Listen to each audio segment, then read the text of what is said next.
Bonjour à tous, bonjour les amis. On est ravis de vous accueillir aujourd'hui donc pour ce nouveau webinaire de la CFTC Cadre.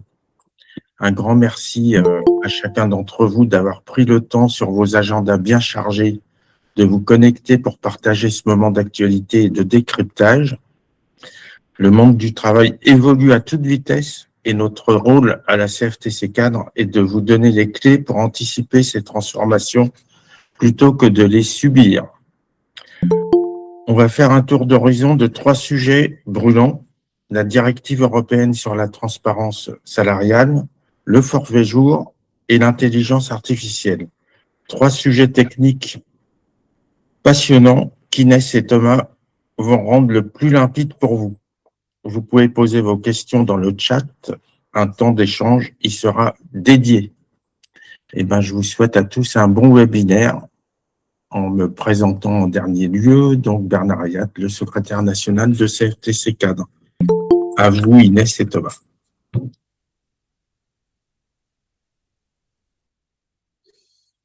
Merci Bernard pour ton mot d'introduction. On va effectivement s'attacher à voir les 3 sujets brûlants d'actualité qu'on a identifiés, à savoir l'intelligence artificielle, le forfait jour et transparence salariale, sa transposition, le début de sa transposition. Donc c'est un webinaire avec nos partenaires de la fabrique Cherdet, avec qui on travaille maintenant depuis de nombreuses années.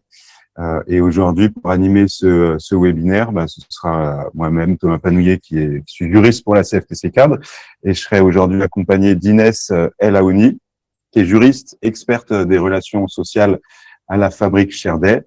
Et comme je vous disais, la Fabrique Cherdet, qui est un organisme qui dispense des formations auprès des CSE, des élus.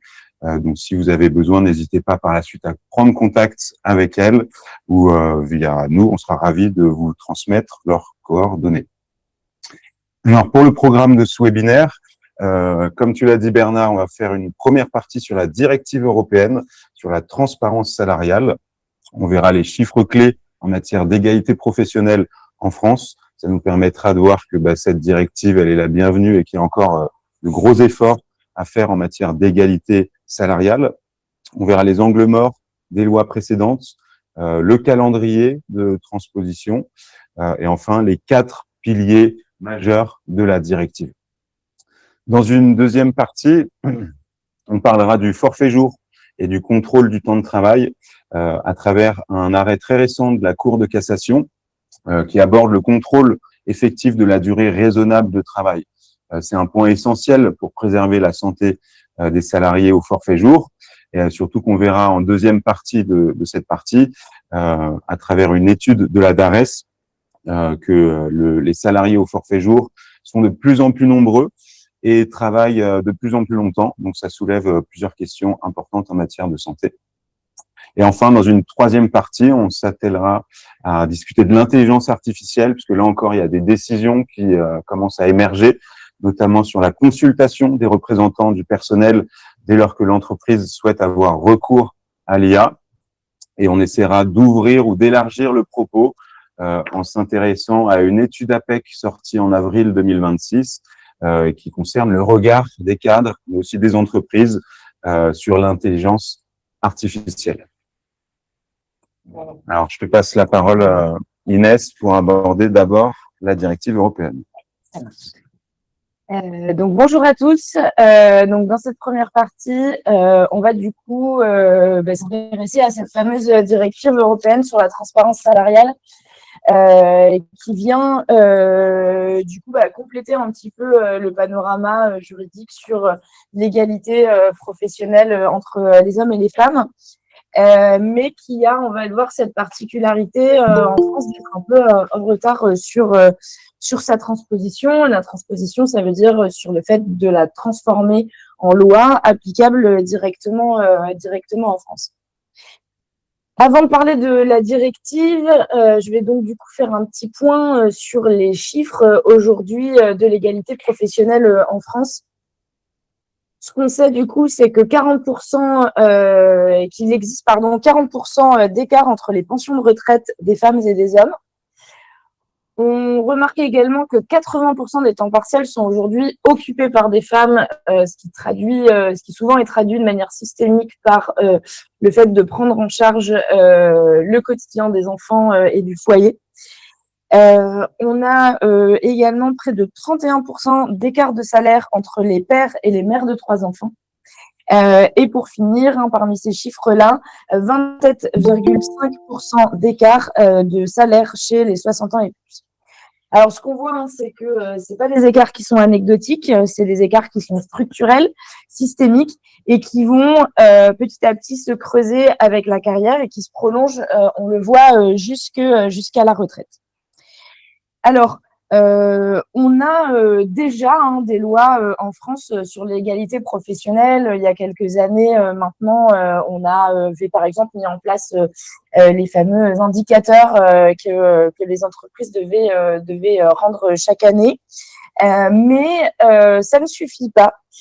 Ça ne suffit pas parce qu'on se rend compte qu'il y a quand même pas mal d'angles morts. D'abord, il y a un manque de transparence. Ensuite, on constate qu'il y a une réduction beaucoup d'égalité. Le troisième point, le troisième angle mort, il est central, c'est la charge de la preuve. Aujourd'hui, la charge de la preuve, elle pèse sur le salarié. Qu'est-ce que ça veut dire? Ça veut dire que c'est à lui de démontrer qu'il est discriminé, ce qui, en l'état, n'est pas évident, voire très difficile. Et on va voir que là-dessus, la directive, elle vient apporter une vraie nouveauté parce qu'on va modifier cette charge de la preuve. Et le quatrième angle mort, c'est le manque de moyens pour former les élus sur l'égalité homme-femme. Et puis, on a ce fameux flou juridique autour de la notion de travail à valeur égale. Donc, pareil, là-dessus, la directive, elle est venue préciser tout ça.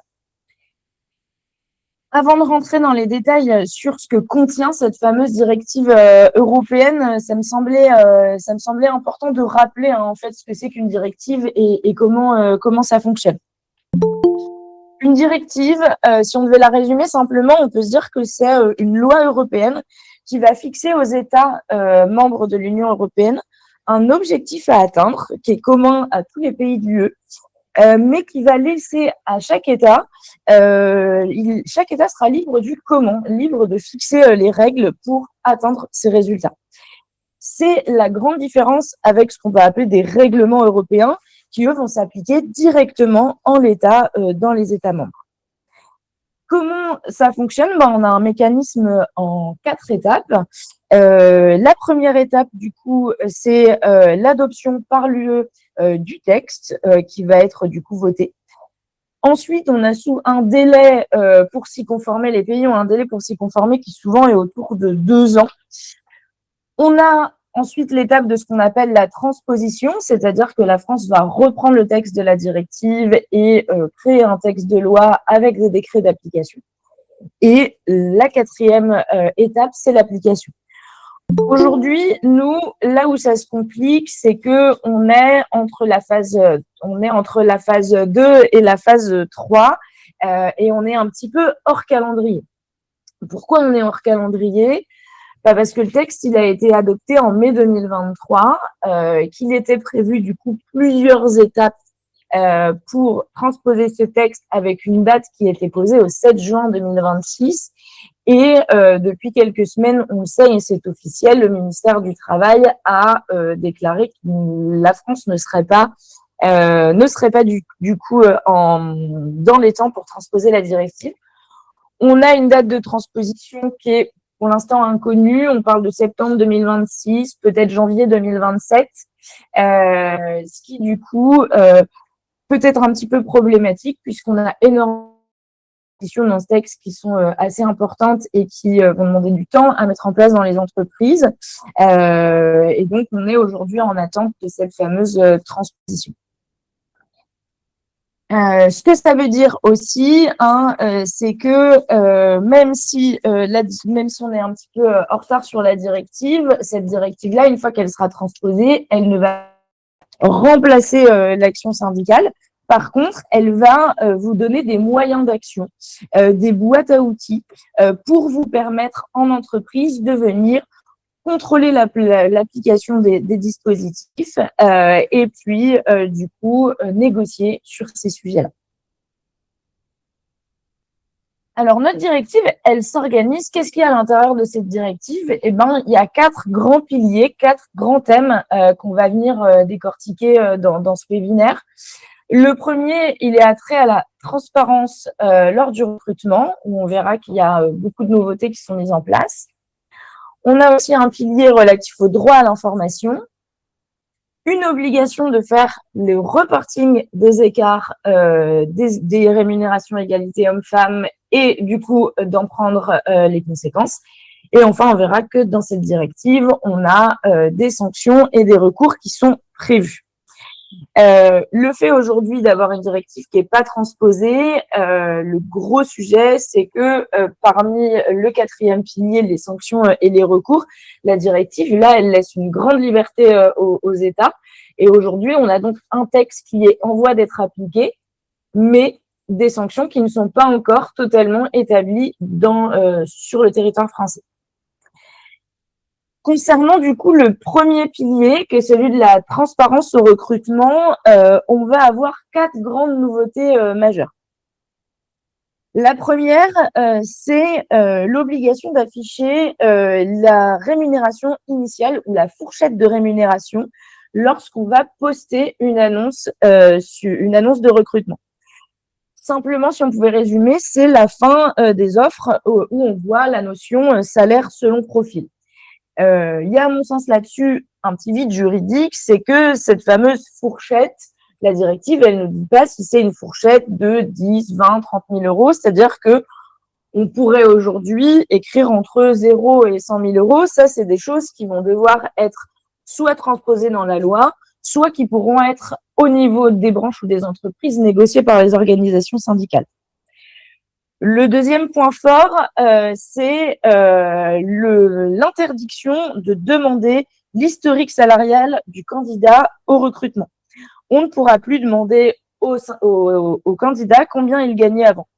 Pourquoi? Parce qu'on s'est rendu compte que la cause principale d'inégalité, elle rentre au moment de la négociation du salaire, au moment de l'entretien d'embauche et pas forcément au cours de la carrière.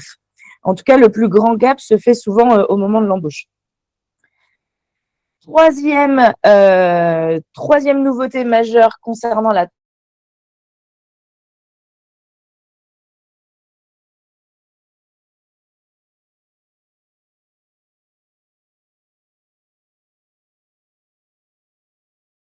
au féminin qu'au masculin, par exemple, mais on vient renforcer cette obligation-là. Et en 4e point, eh bien, l'interdiction des clauses de confidentialité sur la rémunération. Qu'est-ce que ça veut dire? Ça veut dire qu'aujourd'hui, on a le droit de parler de son salaire en entreprise. Il n'y aura plus de clause de confidentialité sur ce sujet-là. Ça, c'est sur les obligations lors du recrutement, lors de l'entretien d'embauche. La directive, elle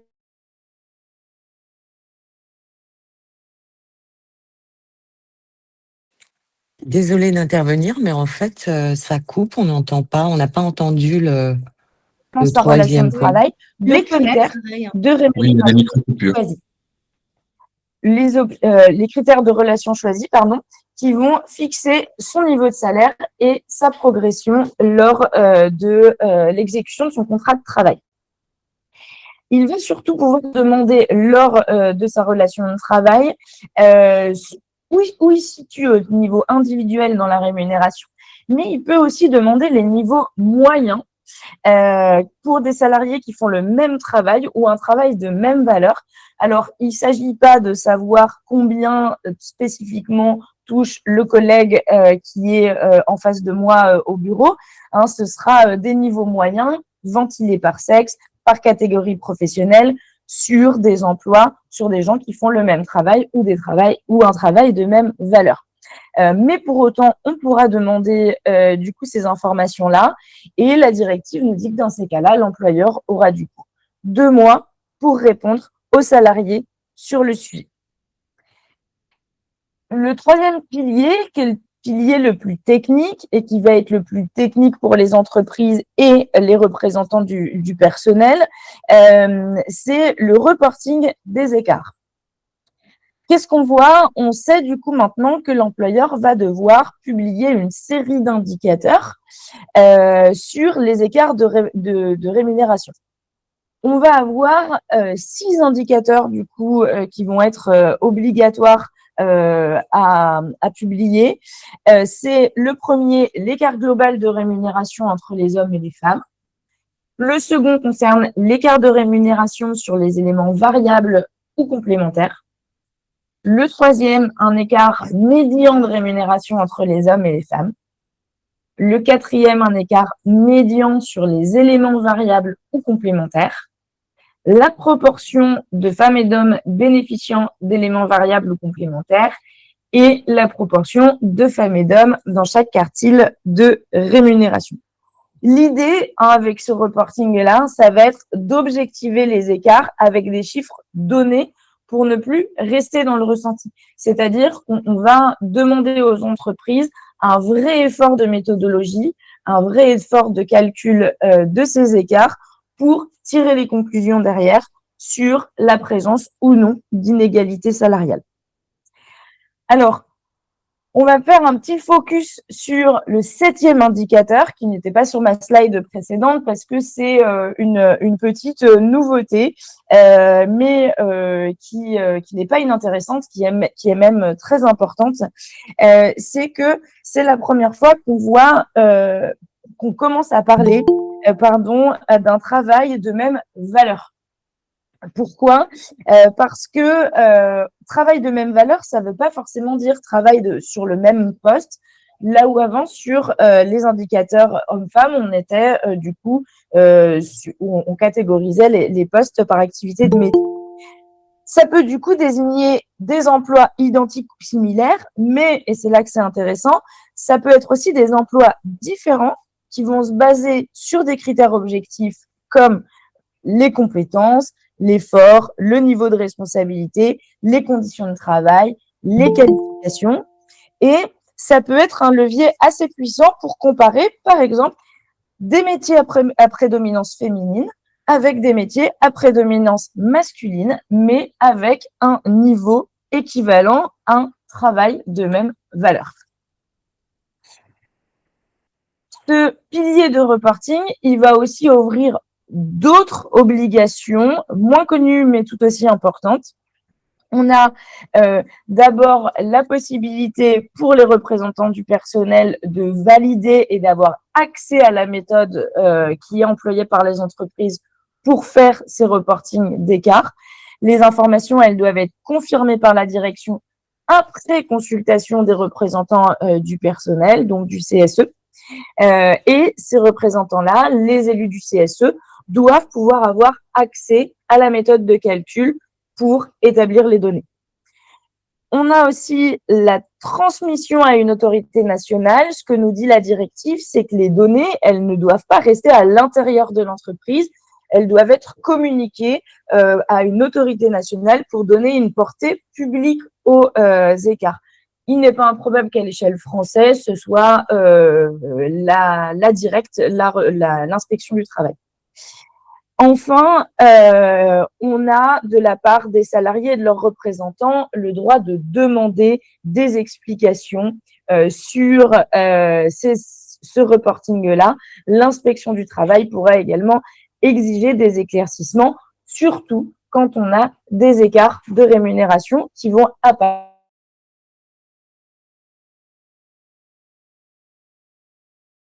Pour la transposition, ces fameux reporting, ils ont aussi leur propre calendrier. L'idée, c'est quand est-ce que les entreprises vont devoir publier ces reportings.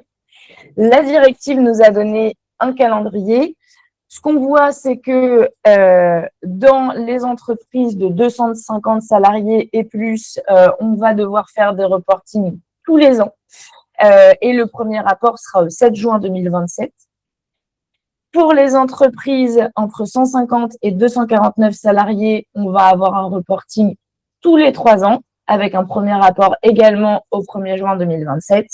Et pour les entreprises entre 100 et 149 salariés, on aura une obligation de reporting tous les 3 ans avec un premier rapport au 7 juin 2031.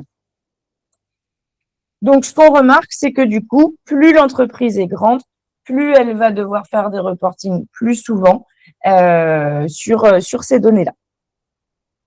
Alors, qu'est-ce qui se passe quand on a quand le reporting va révéler un écart significatif? Quelles vont être les sanctions, les corrections et les recours? Eh bien, ce qu'on remarque du coup, c'est que dès qu'on constate au moins 5% d'écart dans une catégorie de travailleurs, l'entreprise va devoir rendre des comptes. Dans ces cas-là, pour rendre des comptes, il faut qu'elle ait rempli 2 conditions pour du coup déclencher ce qu'on appelle une évaluation conjointe, donc avec les représentants du personnel. Quand est-ce qu'on le fait? Lorsque l'écart n'est pas justifié par des critères objectifs et non sexistes et qu'il n'est pas corrigé dans les 6 mois par l'entreprise. Cette évaluation, elle va être conjointe et le mot conjoint, il est important puisqu'il doit se faire avec les représentants du personnel et elle va comprendre 3 éléments. Les premiers, c'est que les 7 indicateurs vus précédemment l'évaluation, elle va porter, sur les 7 indicateurs. Elle doit permettre des mesures pour remédier aux écarts injustifiés, mais également une évaluation de l'efficacité des mesures qui vont être prises. Le 4e pilier, c'est là où se joue aussi la grande nouveauté de cette directive, et j'en parlais au début lors de l'introduction, c'est la charge de la preuve. Aujourd'hui, en matière de discrimination salariale, c'est au salarié de prouver qu'il est discriminé et on le sait, c'est une preuve qui est très compliquée à établir. La grande nouveauté, le grand avantage de cette directive, c'est qu'on va aménager la charge de la preuve, c'est-à-dire que dès qu'un salarié présente des éléments qui laissent présumer une discrimination salariale, ça sera à l'employeur de prouver qu'il n'y a pas eu de discrimination. Le salarié va pouvoir présenter un faisceau d'indices qui laisse entendre une potentielle discrimination et la charge de la preuve reposera sur l'employeur. Il y a un renversement complet de la charge de la preuve lorsque on est sur les obligations de transparence, donc sur le reporting, où ce sera à l'employeur de prouver qu'il a bien publié ce reporting. Le sujet aujourd'hui sur le retard dans la transposition de la directive, c'est que les États membres ont la liberté de prévoir des sanctions en cas de violation de la directive. Et aujourd'hui, puisqu'on n'a pas de transposition, eh bien, on n'a pas non plus de sanctions. Donc, il va falloir, lors de la transposition, réfléchir à des sanctions. La directive, elle nous dit quand même qu'il faut qu'elle soit effective, proportionnée et dissuasive, mais en laissant du coup toute la liberté aux États membres. Il y a donc une vigilance légale sur le contenu de la loi qui doit être faite pour que ces sanctions soient effectivement effectives, proportionnées et dissuasives.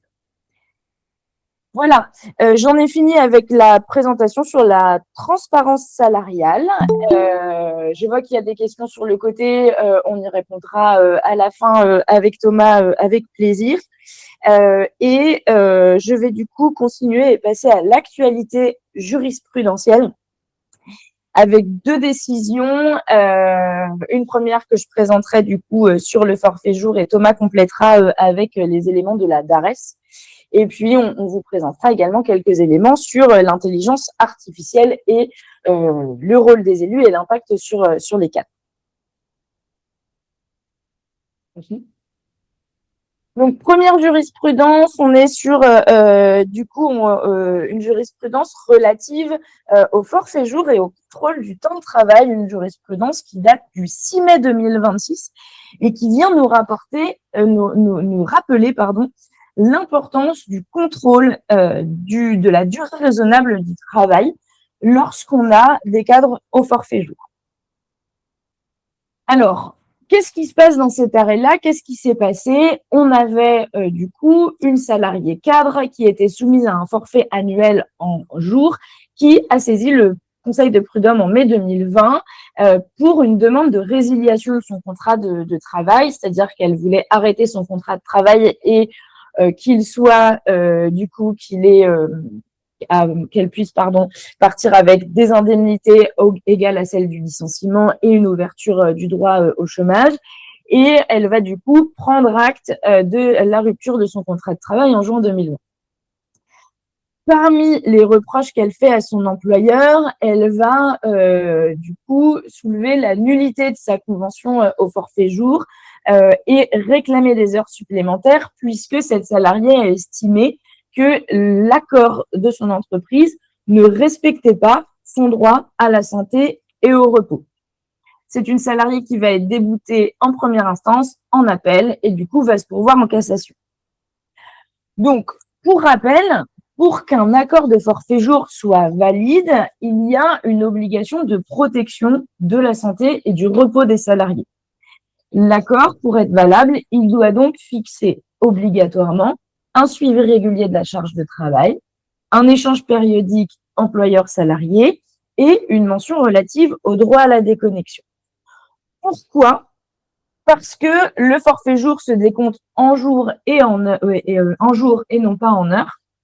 Et si c'est un mode d'organisation qui va créer une souplesse, il peut avoir une certaine dangerosité pour la santé et le droit au repos, puisque le salarié ne va plus être soumis aux règles encadrant la durée du travail, si ce n'est l'obligation des 11 heures de repos consécutives entre une journée de travail et la seconde.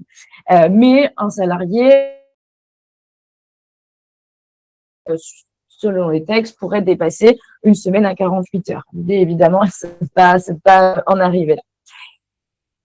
Qu'est-ce qui s'est passé dans notre accord? La Cour de cassation, elle va effectivement rappeler que tout forfait jour suppose un accord collectif obligatoirement et que cet accord collectif, il doit garantir des durées de travail raisonnables et le respect du repos. Ils vont donc aller regarder ce qu'il y avait à l'intérieur de l'accord qui était contesté par la salariée et on s'est rendu compte qu'il y avait bien un système de contrôle des jours fériés, un rappel de la nécessité d'une amplitude raisonnable, un document avec un reporting des entretiens, un suivi mensuel. Bref, en regardant l'accord, la Cour de cassation vient débouter la salariée et nous dire que son accord était valable. Alors, c'est quoi l'enseignement de cet accord-là? C'est qu'elle vient quand même nous dire, sans l'exiger formellement, que pour qu'il soit valable, il faut qu'il y ait au minimum un contrôle mensuel de la charge de travail des cadres et des temps de repos pour valider la convention de forfait en jour sans qu'il y ait besoin de décompter les heures. Alors, à l'inverse, par contre, on sait qu'il existe des scénarios où le forfait jour n'est pas valable. C'est lorsqu'il y a, par exemple, seulement un entretien annuel ou sans fréquence fixe ou un simple récapitulatif sans vraie vérification effective du forfait jour. Voilà, je vais maintenant céder la place à Thomas pour vous présenter du coup sa partie. Merci Inès. Pour essayer d'élargir, la décision finalement que tu viens de présenter, selon moi, illustre un point vraiment essentiel, c'est que le forfait jour est plus simplement un dispositif technique d'organisation du temps de travail. C'est un véritable objet de contrôle et de surveillance juridique qui est centré aujourd'hui vraiment sur les questions de suivi et de charge de travail. Donc, ce que nous dit la Cour de cassation à travers ces multiples arrêts sur le forfait jour, qui existe depuis quand même plus de 20 ans et qui fait encore l'objet de jurisprudence super abondante, c'est que sa validité au forfait ne repose pas uniquement sur les textes qui le créent. Ok, ils ont une importance primordiale, mais de plus en plus, les juges s'intéressent à la réalité des garanties mises en place par l'employeur. Suivi effectif de la charge de travail, respect des temps de repos, dispositif d'alerte et de régulation. Donc en fait, le juge ne raisonne plus seulement en termes de durée du travail, mais en termes plutôt de qualité de l'organisation. Donc, ça nous amène naturellement à se demander comment ce dispositif fonctionne concrètement dans les entreprises. Et là-dessus, on n'avait pas de chiffres depuis 2015. La dernière étude de la DARES sur le forfait jour, qui vient mesurer le temps de travail des salariés au forfait, à plus de 10 ans. Donc, pour nous, c'était vraiment essentiel d'obtenir plus d'informations. Pour info, la DARES, c'est la direction de l'animation, de la recherche, des études et des statistiques en matière de travail notamment. Et en fait, c'est une mine d'or en matière de statistiques. Donc, les réalités du forfait jour. Aujourd'hui, c'est un dispositif qui est massivement utilisé. Dans l'étude de la DARES, qui s'intitule « Qui sont les salariés au forfait jour et comment leur travail s'organise-t-il ?» Le premier enseignement de cette étude, c'est que c'est devenu un mode d'organisation central, quasi majoritaire, pour le travail qualifié en France. Parce qu'en fait, si vous regardez le graphique qui vous est présenté, vous voyez qu'en 2024, environ 2,4 millions de salariés du privé étaient au forfait jour, ce qui représente un tout petit peu plus que 15% des salariés à temps complet du secteur privé. Depuis 2002, il faut bien voir que cette part progresse sans cesse. Elle a été multipliée par plus de 3. Et depuis la fin de la décennie 2010, la part des salariés soumis à une convention de forfait augmente de quasiment 1 point par an depuis 2010. Ce qu'on constate aussi à travers les chiffres que nous révèle la DARES, c'est que le forfait annuel en jours, est surtout mobilisé pour les cadres. En fait, il concerne désormais plus d'un cadre sur 2, puisque 56% des cadres à temps complet aujourd'hui sont au forfait jour. Alors même, c'est des chiffres de 2024. Donc, si on projette la progression de quasiment 1 point par an, on serait plutôt autour de 58-59% aujourd'hui. Chez les non-cadres, il faut savoir que cette proportion, elle est nettement inférieure, puisque c'est à peine plus de 3% des salariés non-cadres qui sont au forfait.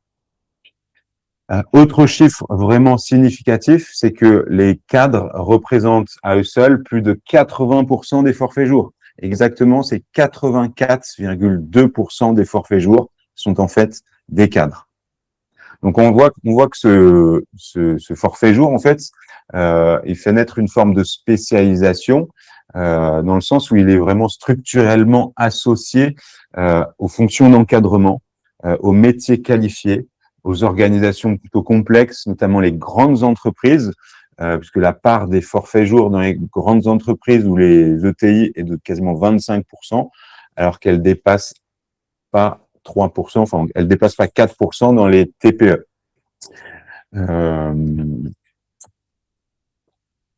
Ensuite, cette étude d'ARES, elle nous montre que l'autonomie mise en avant, affichée concernant les salariés en forfait jour, elle est parfois fictive. Et en revanche, l'intensification du travail lié au forfait, l'étude nous montre que celle-ci est bien réelle. En fait, alors, la CFTC CAD, vous le savez sûrement, a toujours défendu l'autonomie professionnelle, pouvoir organiser son emploi du temps. C'est une attente complètement légitime pour les cadres. Pour autant, l'autonomie doit pas être synonyme d'absence totale de limites. Or, les chiffres que je vais vous présenter mettent en lumière une donnée incontestable, c'est que les salariés au forfait jour, et encore plus les cadres au forfait jour, travaillent structurellement beaucoup plus que les autres. Alors, ça se reflète à la fois dans le volume horaire annuel. Par exemple, en 2024, un cadre au forfait jour accomplit en moyenne 1887 heures de travail par an, contre 1613 pour les autres salariés à temps complet. Donc, vous voyez bien la différence. C'est 274 heures par an. Donc, si on ramène ça à des semaines de 35 heures, c'est plus de 7 semaines de travail supplémentaire, quasiment 8 semaines. Cette intensification du travail, on la retrouve évidemment aussi dans l'allongement des journées des cadres au forfait jour. C'est pas seulement du coup le nombre de jours travaillés, 216 pour les cadres au forfait contre 211 pour les autres salariés. C'est surtout l'amplitude horaire d'une journée de travail pour un cadre au forfait qui a tendance à exploser. La DARES nous le dit, la durée journalière moyenne de travail d'un cadre est de 8,8 heures pour une durée hebdomadaire qui dépasse les 44 heures pour les cadres au forfait, contre au forfait. Alors, vous allez me dire, mais où est l'autonomie dans tout ça?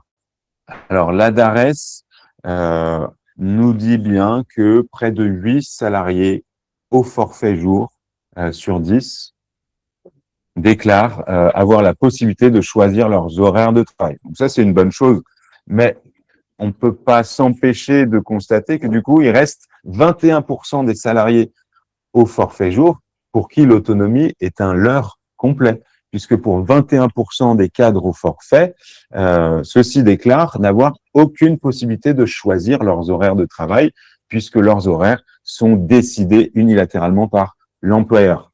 Donc, dans ce cas précis, en fait, on cumule les inconvénients, la rigidité des horaires d'un côté et l'absence de paiement des heures supplémentaires de l'autre.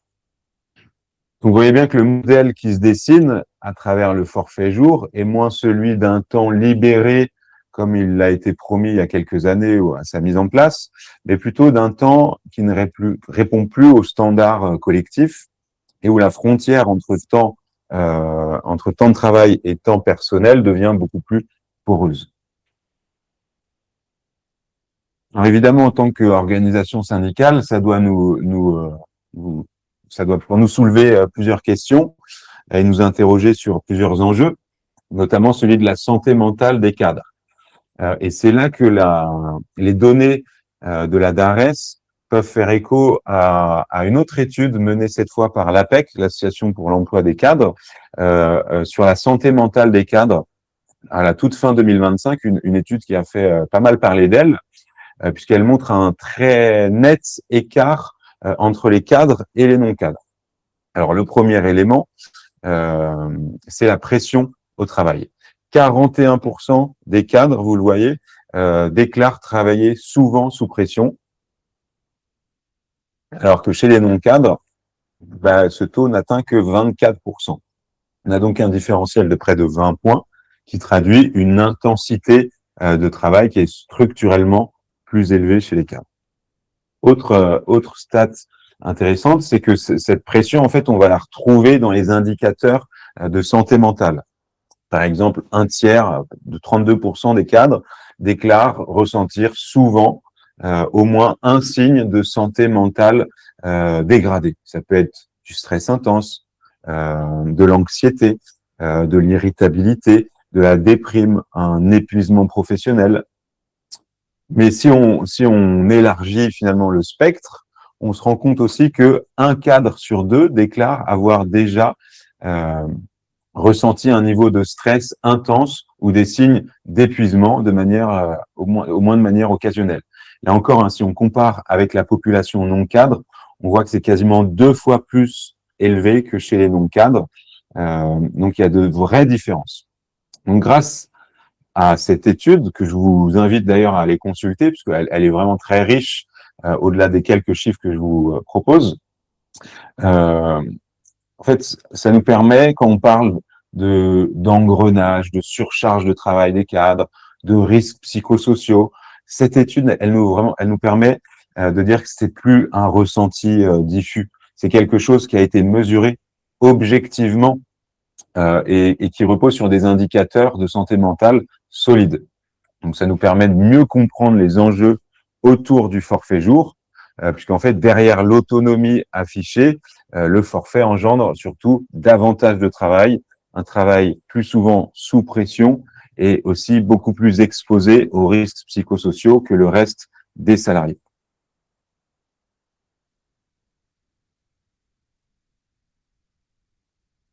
Pour conclure rapidement sur le forfait jour, moi j'ai trouvé ça vraiment particulièrement intéressant dans cette étude de la DARES. Ce que j'ai trouvé vraiment intéressant, c'est qu'elle nous permet de dépasser largement la question du seul forfait jour.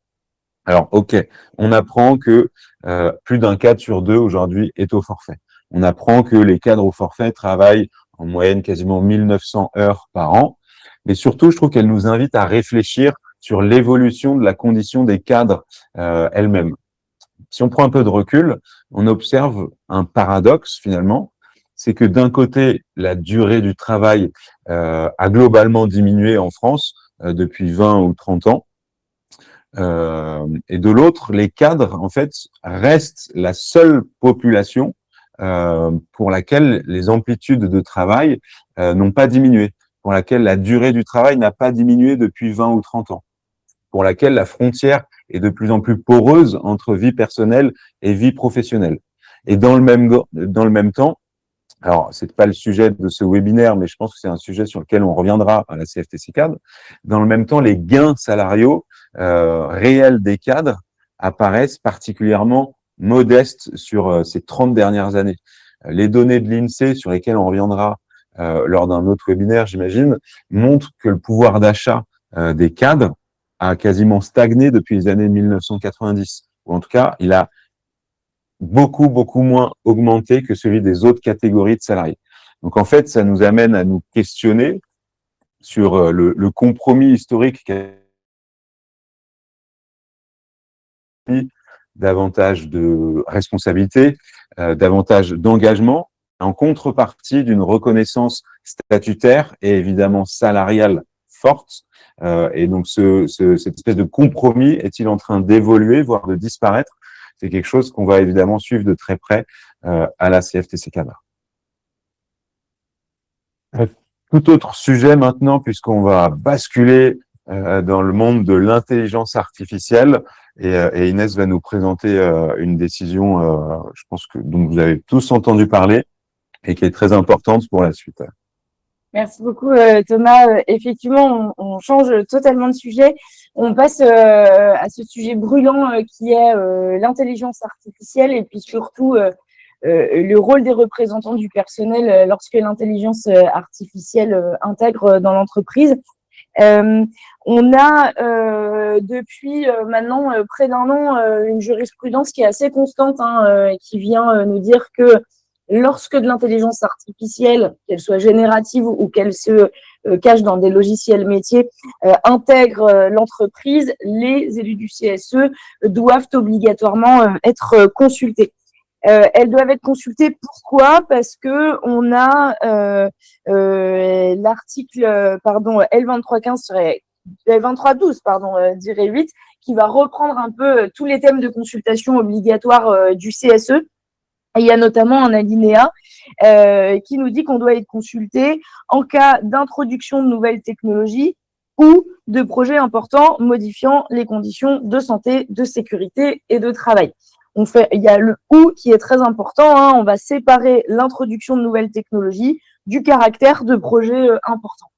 Et on a un autre article du Code du travail, qui est l'article L2315 et 4-94, qui vient nous dire que dans ces cas-là, le CSE a la possibilité de recourir à un expert. Pour qu'un projet soit important, il faut deux critères cumulatifs. On dit qu'il faut qu'il y ait un critère quantitatif, que ça concerne un nombre significatif de salariés, et puis aussi qu'il y a un critère qualitatif, c'est-à-dire que quand on est dans le cadre de la consultation pour le projet important, il faut qu'il y ait vraiment des modifications déterminantes et durables sur les postes et l'organisation de travail. Et c'est au CSE de prouver que le projet est important. Et c'est toute l'affaire là du 10 février 2026 où on a une association, l'AFM, qui est consultée pour le déploiement de Copilot 365, qui est donc l'IA générative de la suite Office, qui est un outil d'intelligence artificielle et qui va, et donc ça va du coup engager une information consultation. L'information consultation, elle va se faire sur le motif du projet important.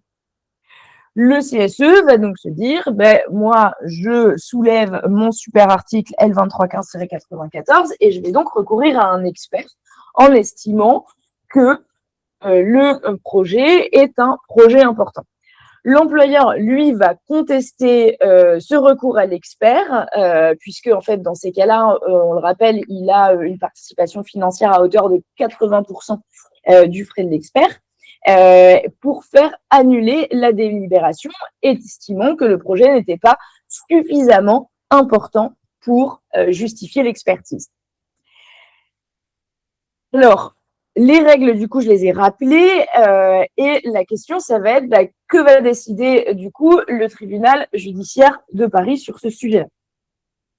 La position du tribunal, elle est assez inédite parce que c'est la première fois depuis tout ce panorama jurisprudentiel des tribunaux judiciaires en référé qu'on vient revenir sur les droits du CSE en matière d'IA, puisque le tribunal, il va annuler du coup le recours à l'expert en estimant que Copilot n'était pas un projet suffisamment important. Quels ont été les arguments du juge? Eh bien, il a regardé un petit peu à quoi servait l'outil dans le quotidien des salariés de l'association AFM et il s'est rendu compte que il y avait un usage facultatif qui reposait sur le volontariat des salariés, que pour l'instant, c'était une expérimentation temporaire. L'entreprise s'était simplement engagée sur 4 mois pour tester l'outil, sans tâches précises imposées. Que les risques pour la santé qui avaient été évoqués de façon générale, elles n'avaient en réalité pas d'impact concret. Et pour l'instant, l'idée, c'était simplement d'avoir un gain de productivité, mais que ça ne suffisait pas à caractériser ce risque-là. Ce qu'on vient de dire, du coup, c'est que la consultation, elle était régulière, mais que le CSE n'a pas réussi à prouver que le sujet était suffisamment important pour recourir à l'expert. Pourquoi c'est hyper important? Parce qu'en fait, aujourd'hui, avec le fameux L2312-8, on a deux raisons juridiques de consulter sur l'IA. Soit on est dans le cadre de l'introduction de nouvelles technologies, soit on est dans le projet important. Et sur l'introduction de nouvelles technologies, la jurisprudence avec les arrêts de France TV, elle est très claire. Ça n'est pas obligatoire que la nouvelle technologie vienne modifier de manière importante les conditions de travail, mais simplement qu'elle soit, à terme, susceptible de modifier les conditions de travail. D'où l'intérêt du ou qu'il y a entre nouvelles technologies et projets importants. Et ce qu'est venu nous dire la jurisprudence également, c'est que l'IA est de fait une nouvelle technologie.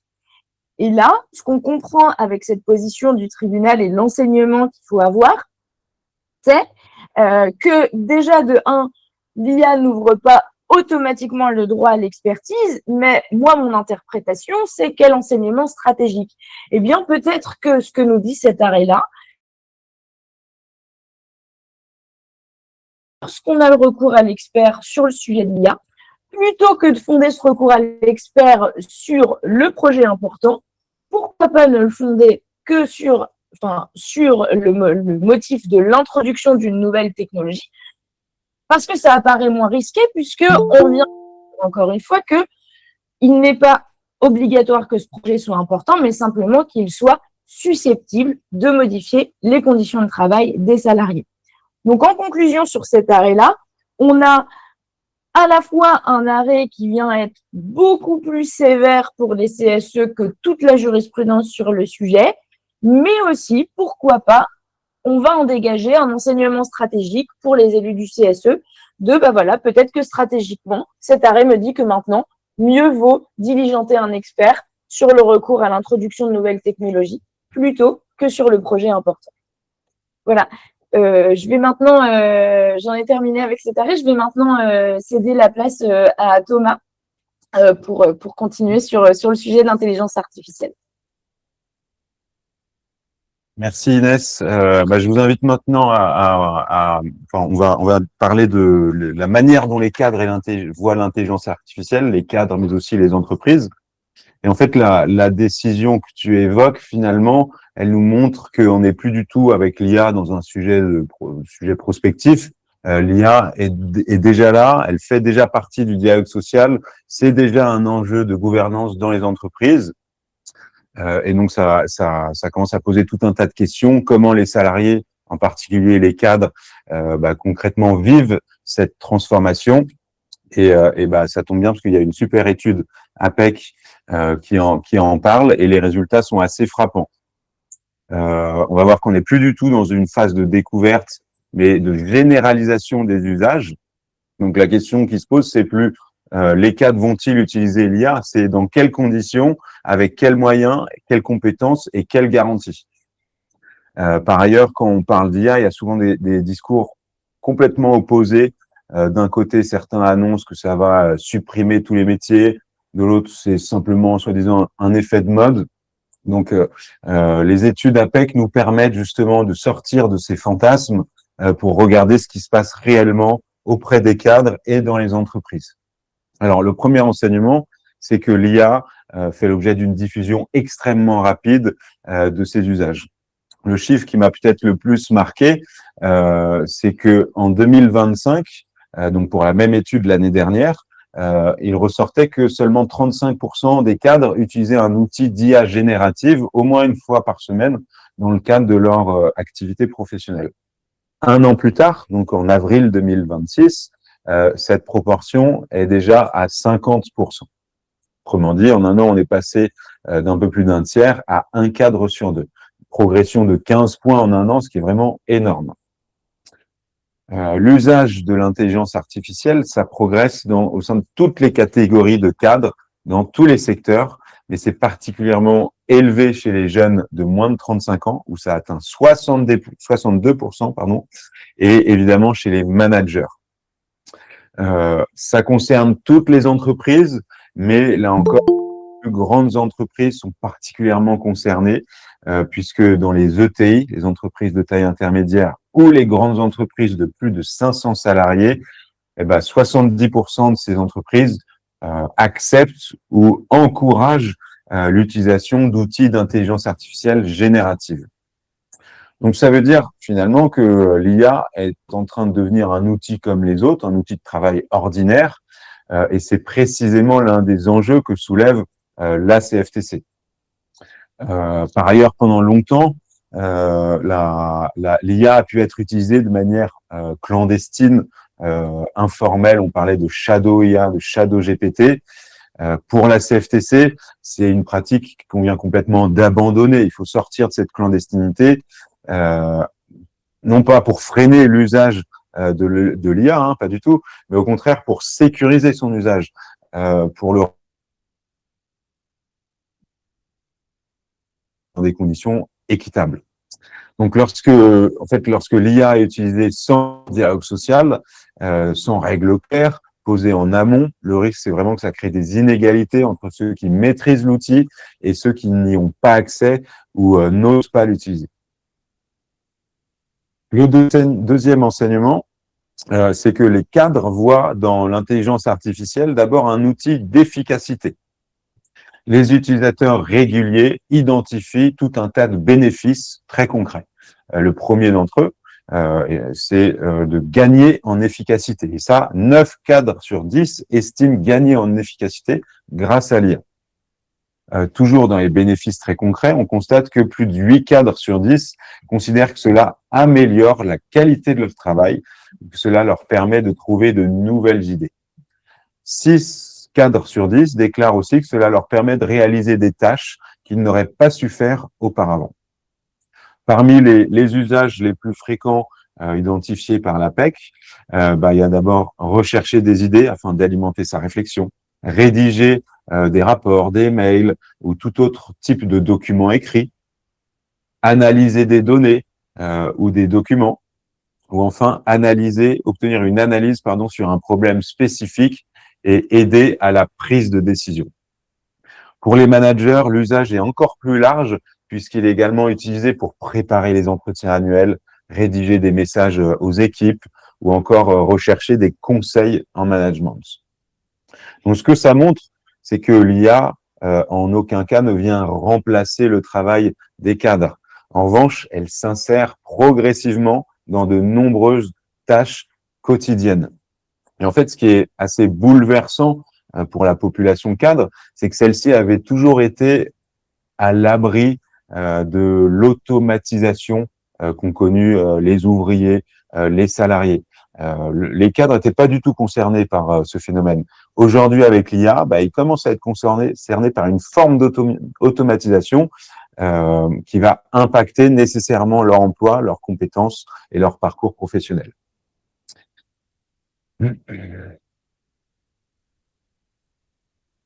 Alors, pour les cadres, l'IA est vue comme une opportunité, mais aussi lucidement comme un sujet de vigilance. Aujourd'hui, euh, les cadres voient l'IA comme une opportunité à 38%. Il y a 2 ans, si vous voyez le schéma en dessous, il n'était que 22% à considérer l'IA comme étant une opportunité pour leur métier. Mais voilà, ils sont pas naïfs, les cadres, ils sont assez lucides puisqu'ils voient aussi que ça peut être une menace. En effet, une introduction sauvage de l'IA en entreprise peut avoir des effets néfastes qui doivent, nous, en tant qu'organisation syndicale, nous alerter. Intensification du travail. On a vu ce que ça donnait dans le forfait jour. Augmentation des objectifs de productivité. Standardisation de certaines activités. Et enfin, dépendance croissante à des outils dont les salariés ne maîtrisent pas toujours le fonctionnement. D'un point de vue syndical, la question n'est pas seulement celle de l'efficacité, c'est surtout celle des conditions de travail. Un outil qui permet de gagner du temps et améliorer la qualité de travail, c'est super. Mais à quoi est-ce qu'il va servir? Simplement à augmenter la charge de travail? Et donc là-dessus, la position de la CFTC est particulièrement claire. Et je voudrais m'y arrêter 5 secondes. Les gains de productivité ne doivent pas se traduire uniquement par une intensification du travail. Ils doivent être aussi partagés. Ça peut être un partage financièrement, mais ça peut être sous forme de montée en compétences, d'amélioration des conditions de travail, de meilleure conciliation vie pro, vie perso. Et enfin, un dernier point de vigilance extrêmement important pour la CFTC, c'est le refus que la gestion des salariés se fasse par algorithme qui échapperait à tout contrôle humain. Un outil peut évidemment aider à la prise de décision, mais il ne doit jamais remplacer l'humain et devenir le décisionnaire. Alors, je vois le temps qui passe, donc on va essayer d'aller assez vite pour garder un temps d'échange. Le véritable enjeu pour nous à la CFTC Cadre de l'IA et de son insertion dans le milieu professionnel, c'est les questions que ça pose sur les compétences des salariés et leur employabilité. Et ça, c'est l'enseignement le plus important de l'étude APEC, qui nous dit que 66% des cadres, pour 66% des cadres, la maîtrise d'outils d'IA sera une compétence importante pour exercer leur métier à l'avenir. Et ce qui est paradoxal, c'est que seulement 29% des cadres déclarent avoir déjà bénéficié d'une formation à l'intelligence artificielle, que ce soit une formation à l'IA en général ou plus spécifique à son métier. Autrement dit, en fait, on voit qu'il y a un décalage. Les salariés comprennent que les compétences évoluent, mais les dispositifs de formation ne suivent pas encore complètement. Donc l'enjeu, c'est pas tant la technologie, c'est vraiment l'employabilité. Si l'intelligence artificielle transforme les métiers, alors chaque salarié, chaque cadre doit avoir accès aux compétences qui lui permettront de rester acteur de son parcours professionnel. Donc c'est pourquoi la CFTC défend à ce sujet une politique de formation beaucoup plus ambitieuse, qui serait qualifiante, qui serait accessible au plus grand nombre, et en particulier pour les métiers les plus exposés à ces transformations. En fait, l'idée, c'est évidemment que l'IA ne devienne pas un nouveau facteur d'exclusion professionnelle comme il y en a déjà tant d'autres. Quelques chiffres rapidement pour finir cette partie. Dès 2025, 72% des cadres déclaraient vouloir bénéficier d'une formation à l'IA. Donc, pour une organisation syndicale comme nous, c'est un sujet majeur. Il faut pouvoir répondre à cette demande auprès des salariés. Il faut que les entreprises renforcent leurs dispositifs de formation sur l'intelligence artificielle. Enfin,